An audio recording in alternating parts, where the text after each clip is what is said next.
ابو داؤد، ترمذی اور نسائی ابن ماجہ میں بڑی مشہور حدیث ہے جو ہم نے بچپن میں اپنی اردو کی کتاب میں بھی پڑھی تھی کہ نبی اسلام کے پاس ایک غریب صحابی آتا ہے اور کہتا ہے یا رسول اللہ میری کو مدد کریں.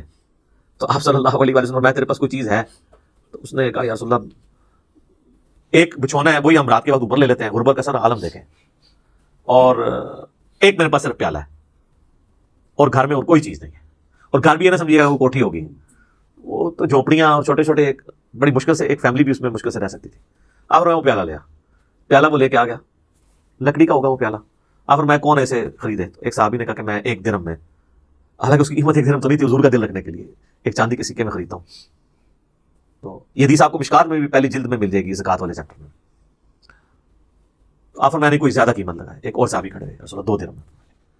آپ نے فرمایا 1 درہم سے تو اپنے گھر والوں کو راشن ڈال کے دو، اور 1 درہم سے آپ نے فرمایا کہ جا کے نا کلاڑا خرید کے لاؤ بازار سے.